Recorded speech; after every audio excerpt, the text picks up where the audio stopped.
Vamos a continuar hoy con esta disertación, estudio y profundización de la eclesiología bíblica.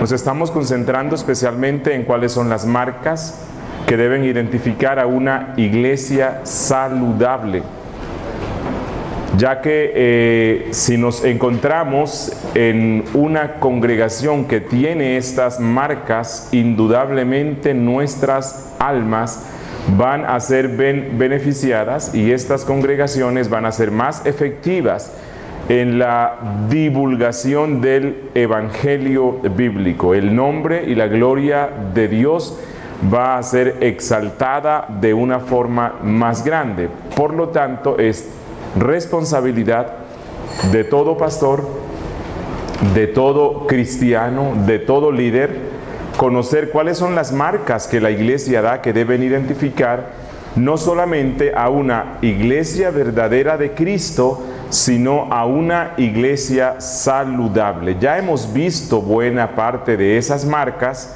y en la última sesión nos concentramos en el gobierno bíblico. Una iglesia saludable tiene un gobierno bíblico. Ya hemos visto que ningún miembro, líder, pastor, diácono de la iglesia de Cristo en ninguna parte del mundo, ningún concilio universal, ningún concilio regional o ninguna asamblea de ninguna iglesia en el mundo tiene la facultad de legislar sobre lo que debe ser, lo que debe profesar y lo que debe hacer la iglesia. Ya esta legislación ha sido dada de una forma segura, como dice Judas, esta fe que ha sido dada de una vez y para siempre. Esta constitución le ha sido dada a la iglesia, la cual no puede ser modificada, la cual no puede ser reevaluada a la luz de el contexto o a la luz de los tiempos, sino que en medio de todos los tiempos, en medio de todos los contextos, la iglesia debe sujetarse a esta constitución que le ha sido dada, que es la Biblia. Por lo tanto, no importa el contexto en el que estamos, no importa lo que nosotros consideremos debe ser lo mejor o más conveniente para la necesidad del tiempo, Cristo mismo, la cabeza, ha dicho cómo es que Él quiere que la iglesia sea gobernada.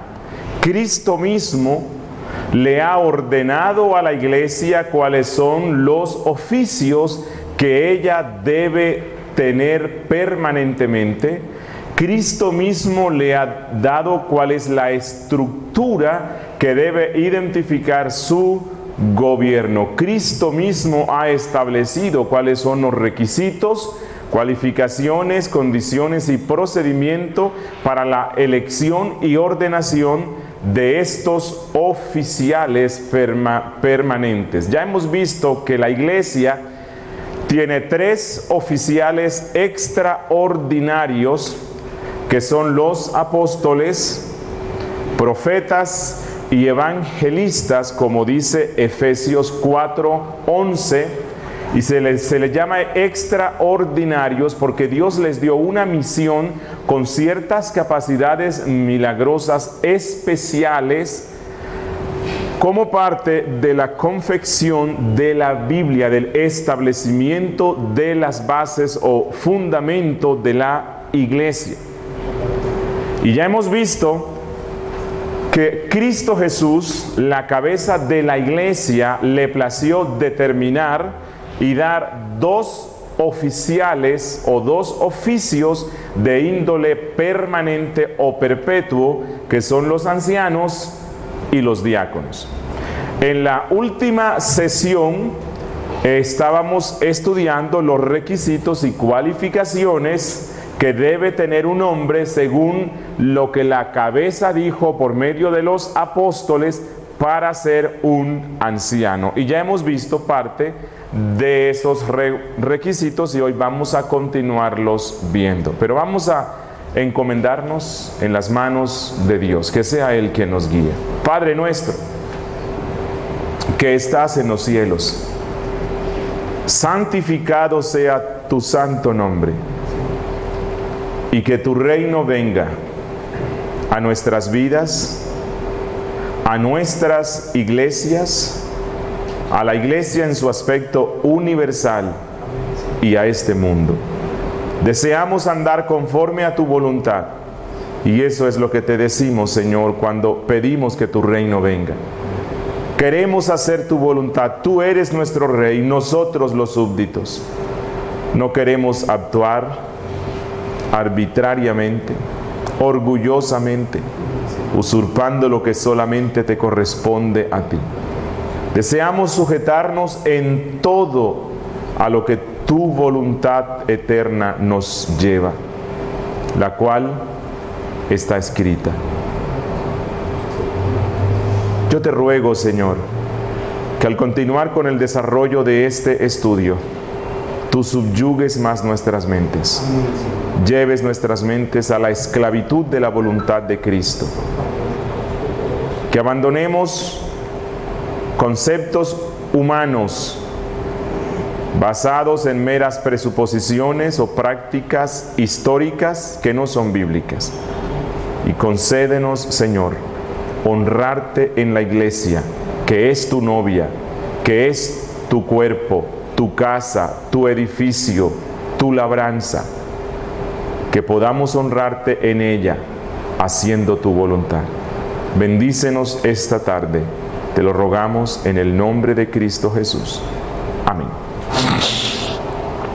Bueno, nosotros dejamos la sesión pasada viendo algunos de los requisitos a los cuales se le llama en teología cualificaciones de los hombres que aspiran a ser pastores, ancianos u obispos. Ya hemos dicho que las tres designaciones se refieren a un mismo oficial, que no es que sean tres clases de oficiales. Ya hemos visto los requisitos que el apóstol Pablo da en primera a Timoteo capítulo 3, desde el verso 1 hasta el verso 7. No vamos a ver en detalle los que están en Tito, pero sí se los quiero leer para que quede para que bueno, miremos si hay algo extra aquí. Y dos, para que observemos que los mismos requisitos que Pablo da en Timoteo para los obispos son los mismos que él da para los ancianos, porque es el mismo oficial. Dice en Tito capítulo 1, desde el verso 5, el apóstol Pablo le escribe esta carta a un emisario apostólico. Dice él: por esta causa te dejé en Creta, para que corrigieses lo deficiente y establecieses ancianos en cada ciudad, así como yo te mandé. El que fuere irreprensible, ya hemos visto esto, marido de una sola mujer, ya hemos visto esto, y tenga hijos creyentes que no estén acusados de disolución ni de rebeldía. Esta frase, y tenga hijos creyentes que no estén acusados de disolución, ha causado también cierto conflicto. Algunos creen que aquí Pablo está diciendo que para que un hombre pueda ser pastor, debe tener hijos que sean convertidos. Bueno, si eso es lo que Pablo quiere decir, allí tenemos un problema. ¿Por qué? Primero, ¿quién es el que convierte? Es Dios. La conversión es una obra de Dios, no es una obra humana. Por lo tanto, los hombres no tienen la capacidad de convertir a sus hijos. La Biblia sí nos manda a darles la instrucción, nos manda a instruirlos en la Biblia y el Evangelio diariamente, recordándoles la santa ley de nuestro Dios. La Biblia nos manda a llevarlos a la iglesia, especialmente en el santo día de reposo. La Biblia nos da muchas instrucciones para disciplinarlos y para guiarlos en el Evangelio. Pero yo puedo llevar a mis niños a la iglesia, puedo incluso hacer que ellos repitan una oración de conversión. ¿Pero eso garantizará que sean convertidos? No. La conversión es una obra exclusiva de Dios. Bueno, ¿y qué tal si un hombre que aspira a ser pastor tiene hijos y los hijos son de 3 años, 2 años? Entonces dice, no, tienen que ser creyentes. Bueno, y un niño a los 3 años, 2 años, podrá haber una constancia irrefutable de que ellos son convertidos o no. Bueno, si lo tomáramos así, que debe tener hijos convertidos, entonces nadie puede ser pastor. 1, si no tiene hijos. 2, tal vez que sus hijos ya tengan 18, 19 años aproximadamente como mínimo, ¿no? Que es donde en cierto modo puede ver uno ya cierta identidad que los muestra como cristianos y que se enfrentan a las cosas de este mundo, y en esas tomas de decisiones se puede ver que ellos se van más por la santidad que por las cosas del mundo. Como digo, un niño de 10 años, 12, 13 años todavía es muy sujeto a sus padres y aparentará ser cristiano. Hay que darle más tiempo. Yo creo que lo que Pablo quiere decir aquí es: y tenga hijos creyentes que no estén acusados de disolución ni de rebeldía. En primera a Timoteo él dijo que tenga a sus hijos en sujeción con toda honestidad. Es decir, que los hijos de este pastor, como dije en la clase pasada, mientras viven con él en su casa, ellos puedan manifestar y puedan mantenerse bajo la instrucción de sus padres en una sujeción adecuada. Pero no que necesariamente tengan que ser convertidos. Son hijos que están bajo la constante supervisión de sus padres, que están bajo la constante instrucción de sus padres, que acompañan a sus padres a la iglesia, y en los cuales se puede ver que la autoridad paterna es evidente, pero no que necesariamente sean convertidos. Si esto es así, me parecería a mí que los grandes pastores que la Biblia menciona debieron ser descalificados.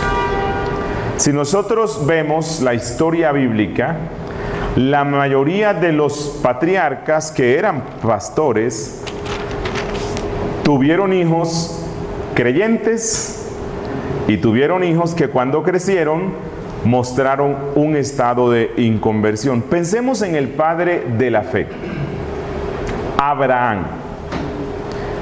Abraham tuvo a Isaac, un hijo que se mantuvo en la fe, que evidenció ser una persona convertida. Pero Abraham también tuvo otro hijo que se llamó Ismael, el cual evidentemente no era de la fe. Y eso no lo descalificó. Pensemos en el mismo Isaac. Isaac tuvo un hijo que era de la fe, Jacob, y tuvo otro hijo que no era de la fe. Pero durante todo el tiempo que vivieron con sus padres, estos hijos se mantuvieron en sujeción a los mismos. Viendo la situación de los patriarcas y de muchos de los personajes de la Biblia que eran reales pastores en su casa y en el pueblo, Dios les dio la fe a algunos de sus hijos y a otros hijos no. Otra posible interpretación de este texto es que si el pastor tuviese hijos creyentes, que estos hijos puedan evidenciar una sujeción especial a su padre, que su padre cumpla con este rol. Ok, sigue diciendo Pablo: porque es necesario que el obispo sea irreprensible como administrador de Dios. Recordamos en la clase pasada, yo les dije que dentro de la iglesia cristiana existían, o sea, dentro de todo este complejo de sistemas de gobierno que se usan hoy, hay algunas denominaciones que rechazan prácticamente toda clase de gobierno, porque ellos dicen que Dios puede guiar a toda la congregación sin necesidad de alguien que esté dirigiendo o administrando. Pero aquí dice que el anciano tiene la responsabilidad de ser administrador de Dios. ¿Administrador de qué y sobre qué? Bueno, ya lo hemos visto. Administra los sacramentos, administra la disciplina, administra la predicación de la palabra. ¿Sobre quiénes? Sobre la casa de Dios. Irreprensible, no soberbio. Ya hemos visto esto, ¿o no? Sí. No iracundo, no dado al vino, no pendenciero, no codicioso de ganancias deshonestas, sino hospedador, amante de lo bueno, sobrio, justo, santo, dueño de sí mismo, tiene dominio propio. Y esto es algo muy importante. Una persona que no tiene dominio propio no puede ser pastor. Recuerden que el pastor es una persona que va a ser ejemplo para el resto en todos los aspectos de la vida cristiana. Esa es la razón por la cual en la Biblia se le exigen requisitos bastante altos. Cuando dice dueño de sí mismo, se refiere a una persona que tiene un equilibrio en todo lo que él es, que no se sulfura con nada, pero a la misma vez que tiene dominio propio. Y el dominio propio en la Biblia, que es un tema bastante extenso, especialmente en Proverbios, se nos muestra que el dominio propio debe ser sobre todos los aspectos de nuestra vida. Como dije en la clase pasada, dominio propio en lo que come. Es alguien que no se excede. Dominio propio en el uso del tiempo. Es un hombre que sabe aprovechar bien el tiempo. Y una de las crisis que los hombres de manera especial, más que las damas, tenemos hoy, es que perdemos mucho tiempo en Internet. Perdemos mucho tiempo en Facebook, YouTube, blogs, páginas web, el chat, WhatsApp, Twitter y todas estas cosas que la tecnología inventa y que se han convertido en un gran distractor para nuestra vida cristiana. Una de las grandes quejas que escucho de las esposas de hermanos, incluso de líderes, siempre es: él se la pasa en Internet. No me dedica tiempo, no ora y no lee la Biblia y no progresa en su trabajo porque se la pasa en Internet. Bueno, un hombre que es así no puede ser pastor, no tiene dominio propio en el uso del tiempo. Y hermanos, les doy este consejo: cuídense mucho de Facebook, porque es una gran tentación adictiva. La curiosidad de estar viendo qué es lo que se ha publicado, qué ha pasado hoy, le lleva a que usted gaste mucho tiempo en esas cosas. Y recuerden, un hombre que aspira a servir a Dios, no solamente como pastor, sino como un esposo, como un padre, es un hombre que debe tener comunión con Dios por medio de la lectura de la Biblia y por medio de la oración. Y vuelvo a insistir, las TICs se han convertido hoy día en una gran distracción para que el cristiano desarrolle bien su vida. Está uno orando y le está pitando allí el WhatsApp. Y eso es una gran distracción. El celular también se convierte en una gran distracción. Dominio propio es que si yo estoy almorzando en mi casa o con quien sea y el celular suena, no lo contesto.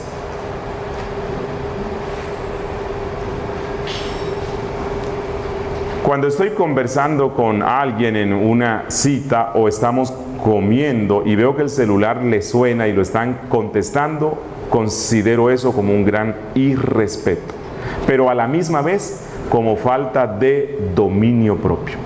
Cada cosa tiene su tiempo. Y las tecnologías sí han facilitado muchas cosas, aunque conozco un pastor bautista reformado, anciano ya, que no le he conocido nunca celular, nunca, y vive bien, y cumple con todas las responsabilidades. ¿Cómo hace? No sé, porque ya nos hemos vuelto dependientes de todas estas tecnologías que, si bien facilitan ciertas cosas, se convierten en un gran distractor para que nosotros saquemos tiempo para tener comunión con Dios. Dominio propio en lo que hablo. Un hombre que aspira a ser pastor es un hombre que ahorra palabras. Es un hombre que no habla nada que no sea absolutamente necesario. Que no participa, ni dice ni se ríe de bromas, chistes que atentan contra Dios cuando usamos su santo nombre. Cuando alguien usa el nombre de Dios para hacer un chiste, en vez de que cause risa, debe causar una santa indignación. Cuando alguien encuentra en la Biblia la mejor fuente para preparar chistes, debe causar indignación, no risa, porque la Biblia es la palabra santa de un Dios santo y majestuoso. Cuando hacemos bromas o alguien hace bromas burlándose de defectos físicos de las personas, esa burla es contra aquel que hizo a la persona así, es decir, contra Dios. Él dijo: ¿quién hizo al sordo, al ciego, al mudo, al cojo? Yo, Jehová Dios. Dominio propio en lo que lee. No gasta su tiempo en lecturas que no van a causar ninguna clase de edificación en él. Dominio propio en lo que ve. Tiene mirada santa, ojos santos, y él se cuida de eso. Dominio propio en las relaciones con las personas del sexo opuesto. guarda la distancia debida y, como dice Pablo, trata a las jovencitas de la iglesia como hermanas y las mira así. Y el día que Dios pone en su corazón fijarse en una hermana en la fe, todo el proceso de noviazgo es un proceso santo y respetuoso. No tratará a esta mujer que está conociendo para casarse como si fuera su esposa. Y eso implica no besos, no abrazos, distancia apropiada, porque ella no es la esposa. Puede que sí lo sea, puede que no lo sea. Y cuando un hombre está tocando y entrando en cosas con una muchacha a la cual está conociendo, que solamente le corresponden a los esposos, ya él le está siendo infiel anticipadamente a su esposa. Es un hombre que tiene dominio propio. Retenedor, dice el verso 9, de la palabra fiel tal como ha sido enseñada. Esto es clave y fundamental. Creo que es uno de los requisitos principales de un hombre para ser pastor. He conocido hombres muy inconstantes en lo que creen, pero tienen otra particularidad, y es que son muy radicales en lo nuevo que creen, pero esa radicalidad está acompañada de una inconstancia. Un día conocieron de Cristo en una iglesia tal vez arminiana, carismática posiblemente, y abrazaron eso con fervor, con fuego, todo lo que implica esa fe. Un día escucharon una predicación tal vez de Sproul, MacArthur, Sugel Michelin, y llegan a convicciones reformadas, todavía sin conocer bien muchas cosas de la fe reformada. Asumen con una radicalidad el ser reformados y condenan a los que no son como él. Pero luego, tal vez a los 2 años o a los 3 años, escucha otra cosa, lo mueve, abandona su fe reformada y se identifica con esta nueva cosa y lo abraza con pasión. Ese es un hombre que no es retenedor de la palabra fiel. Hombres inconstantes no deben ser pastores, porque pobre de la iglesia donde ellos estén. Y realmente no hay nada que más me desagrade ver hombres que son pastores cambiando de posición doctrinal frecuentemente. No digo que si yo estaba profesando una doctrina y luego a la luz de la Biblia me doy cuenta que es errónea, bueno, es mi responsabilidad confesar eso, explicarle a la iglesia y decirle, mira, yo estaba mal aquí. Pero hay una inconstancia en el mundo evangélico que viene desde hace mucho tiempo. No sé si recuerdan Israel. Si el rey era bíblico y adoraba solamente a Dios y detestaba a los ídolos, brujas y todo esto, todo el pueblo se identificaba con la fe en Dios y abandonaban a los falsos dioses. Si el rey que lo sucedía adoraba a Baal, todo el pueblo se iba con Baal. Lo mismo se puede ver en la historia de la iglesia, y la forma más clara de verlo es lo que pasaba con la iglesia de Inglaterra durante el tiempo de la Reforma. Si el rey se identificaba con la iglesia evangélica, todo el mundo era evangélico. Y los sacerdotes, pastores, el arzobispo, todos iban para allá. Si el rey que lo reemplazaba se identificaba con el papa, todos se volvían católicos. Lo que nos muestra esto es que hay una inestabilidad en muchas personas que se llaman evangélicos, incluyendo pastores y líderes. Pero esto es una vergüenza, porque esto muestra que no somos retenedores de la palabra fiel, sino que andamos según los vientos.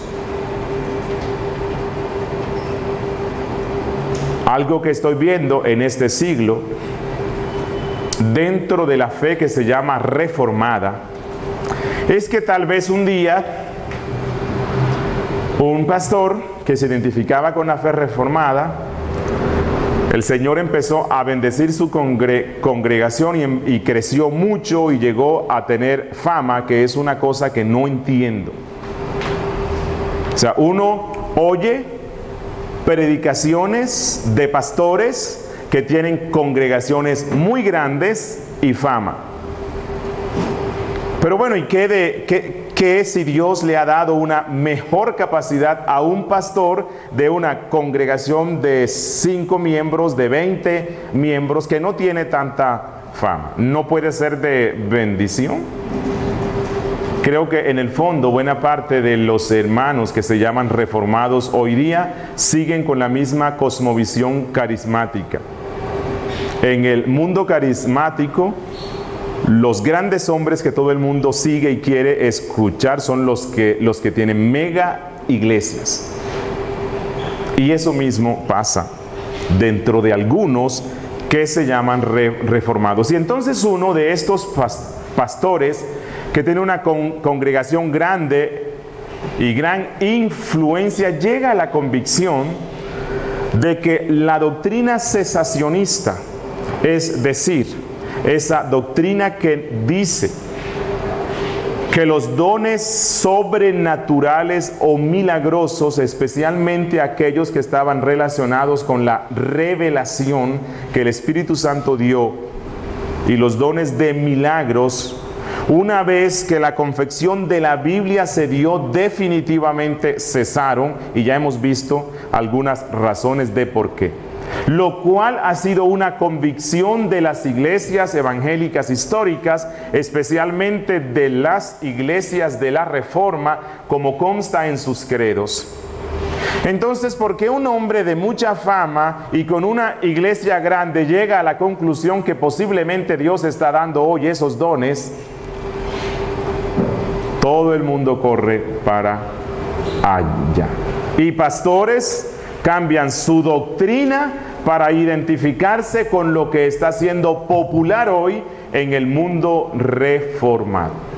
Ha sido una convicción nuestra de las iglesias evangélicas históricas, especialmente de las reformadas, que el culto a Dios debe ser un culto solemne, no muerto, pero sí solemne. Y que esta solemnidad implica que la música que usemos en el culto debe ser una música que esté en armonía y en acuerdo con la perfección y la santidad de Dios. Pero hoy día un pastor que se llama reformado tiene una congregación muy grande, influyente, tiene fama y habla bien lindo, y un día se le da porque en su iglesia monta una orquesta y un grupo de pop o rock, y la letra de los himnos o le ponen buena letra acompañada con ritmos sensuales, ritmos que no nos llevan en nada a estar en armonía con la majestad de Dios, sino más bien con los deseos de nuestra carne. Entonces todo el mundo sigue por ese rumbo. ¿Por qué razón? Pablo dice, debemos ser retenedores de la palabra fiel tal como ha sido enseñada.